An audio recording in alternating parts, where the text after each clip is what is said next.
Assalamualaikum warahmatullahi wabarakatuh. Perkenalkan, nama saya Kepala Salsabila. Saya akan mempresentasikan tentang penyakit hipotiroidisme. Jadi, menurut Fathur Rahman and Jalil, hipotiroidisme merupakan suatu kondisi tubuh akibat rendahnya kadar hormon tiroid dengan etiologi dan manifestasi yang bervariasi. Jadi, etiologi hipotiroidisme yang pertama yaitu kerusakan kelenjar tiroid. Kerusakan pada kelenjar tiroid dapat menyebabkan penurunan produksi hormon tiroid.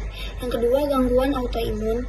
Penyakit autoimun seperti Hashimoto dapat menyebabkan sistem autoimun menyerang kelenjar tiroid. Yang ketiga itu ada faktor genetik. Faktor genetik dapat mempengaruhi risiko terjadinya hipotiroidisme. Yang keempat, faktor lingkungan. Faktor lingkungan seperti paparan radiasi, kekurangan yodium, dan penggunaan obat-obatan tertentu. Yang kelima, kondisi komorbid. Kondisi komorbid seperti penyakit jantung, diabetes, dan osteoporosis dapat mempengaruhi perjalanan penyakit hipotiroidisme. Yang keenam, pengobatan. Pengobatan yang tidak tepat atau tidak konsisten dapat mempengaruhi perjalanan penyakitnya hipotiroidisme. Lanjut, faktor risiko. Faktor risiko yang pertama yaitu riwayat keluarga dengan hipotiroidisme atau penyakit autoimun lainnya. Yang kedua, jenis kelamin. Jenis kelamin ini wanita lebih berisiko daripada pria. Yang ketiga, ada usia. Risiko meningkat dengan bertambahnya usia, terutama setelah usia 50 tahun ke atas. Yang keempat, gangguan autoimun.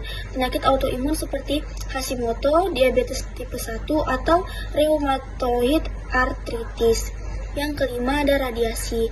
Paparan radiasi pada kepala, leher, atau dada. Yang keenam, operasi tiroid. Pengangkatan sebagian atau seluruh kelenjar tiroid.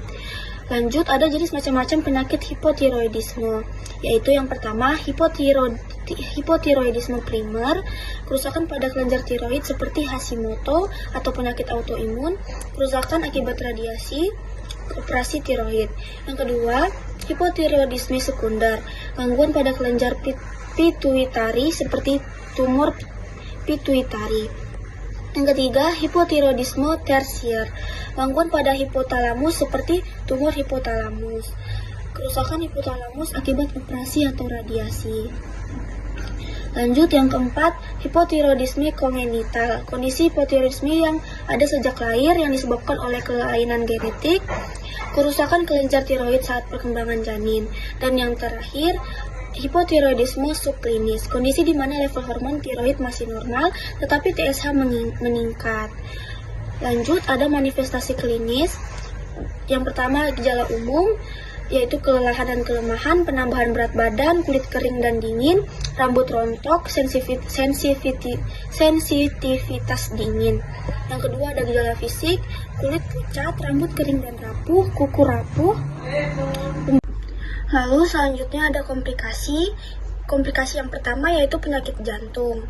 Hipotiroidisme dapat meningkatkan risiko penyakit jantung yang termasuk gagal jantung dan penyakit arteri koroner. Yang kedua, ada osteoporosis. Hipotiroidisme dapat menyebabkan penurunan kepadatan tulang, meningkatkan risiko osteoporosis dan patah tulang. Yang ketiga, gangguan mental. Hipotiroidisme dapat menyebabkan depresi, kecemasan, dan gangguan yang lainnya. Lanjut, pencegahan. Yang pertama, konsumsi yodium yang cukup. Yang kedua, pemeriksaan kesehatan rutin. Yang ketiga, mengelola stres. Dan yang terakhir, gaya hidup sehat. Lanjut, pengobatan. Yang pertama, konsumsi hormon tiroid sintesis. Yang kedua, dosis yang tepat. Yang ketiga, pemeriksaan laboratorium. Dan yang keempat, pengobatan gejala.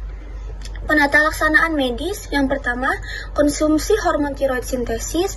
Yang kedua, dosis yang tepat. Yang ketiga, pemeriksaan laboratorium. Yang keempat, pengobatan gejala. Penata laksanaan non medis. Yang pertama, pola makan seimbang. Yang kedua, olahraga secara teratur. Ketiga, tidur secara cukup. Yang keempat, mengelola stres. Dan yang kelima, penggunaan suplemen. Kesimpulannya, hipotiroidisme adalah kondisi medis di mana kelenjar tiroid tidak menghasilkan cukup hormon tiroid yang dapat menyebabkan berbagai gejala dan komplikasi.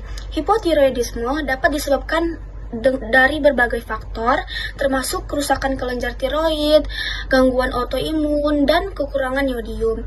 Gejala hipotiroidisme dapat meliputi kelelahan, penambahan berat badan, kulit kering, rambut rontok, dan gangguan mental.